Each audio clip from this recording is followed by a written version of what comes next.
Welcome to Global Retail TV. I'm Jalal Jihazi reporting to you live, and this is Global Retail News Headlines. Australia has been spectacularly successful in dealing with the COVID-19 pandemic. Now that the nation's retail scene is surging back ahead of the rest of the world and luxury fashion brands are opening stores, consumer confidence in April reached its highest level since August 2010. With the Westpac-Melbourne Institute Index of Consumer Sentiment increasing by 6.2% in March.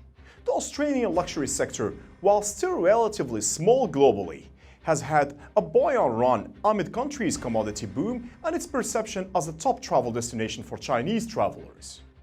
Now, even with among the tightest COVID-19 travel restrictions globally, annual luxury sales are expected to climb by 2.4% annually to $4.5 billion in 2016, as local consumer sentiment and household disposable income climb. This, combined with the low digital penetration, is why luxury retailers as Australian back overall global retail trends to invest in new physical retail stores.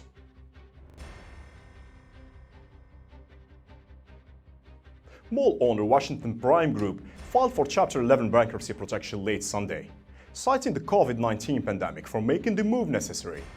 The company, which spun off from the nation's largest mall operator Simon Property Group in 2014, currently has 102 shopping centers, according to the document filed in the U.S. Bankruptcy Court for the Southern District of Texas.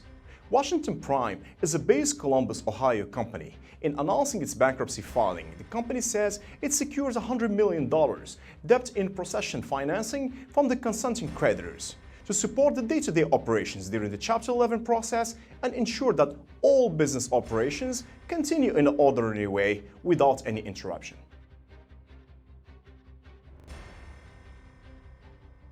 Turkish e-commerce firm The to seek to raise $737 million in the US IPO. More than 56.7 million American depository shares ADSs will be placed in the transaction at the target price between $11 and $13 apiece. The Istanbul-based firm says in a filing with the Securities and Exchange Commission (SCS) published on Wednesday, The intends to sell roughly 41.7 million of ADSs, while an insider will be offering just above 15 million units. The selling shareholders is Türk Commerce BV, which is owned by a foreign entity controlled by U.S. asset management Franklin Templeton. Each ADS represents one Class B ordinary share.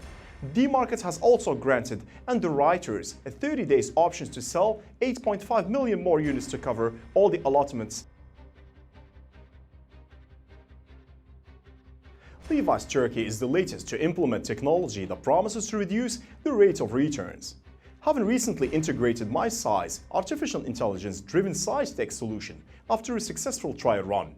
According to the tech company, the MySize ID widgets helps Levi's reduce returns by as much as 47%, which provides a benefit to the business as well as the environment. The National Retail Federation estimated that customers sent back an estimation of $428 billion of merchandise to retailers last year, accounting for approximately 10.6% for the total U.S. sales of 2020. The logistics associated with each return produces CO2 emission that counteract the supply chain sustainability efforts. FitTech solutions can help reduce returns and as well the environment impact while building a customer trust at the same time.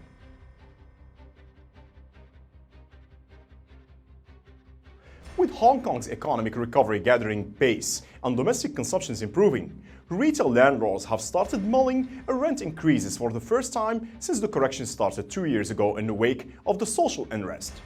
While landlords of shopping centers and street shops seems to be very optimistic and expect retailers to really receive a boost from the mainland tourists following the eventual opening of cross-border travels, tenants, however, remain cautious, with many saying that business is yet to recover from level before the protests started in mid-2019.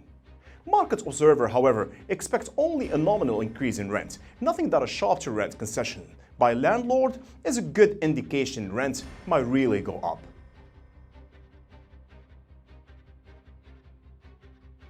An Amazon warehouse in Scotland destroys millions of unsold product every year.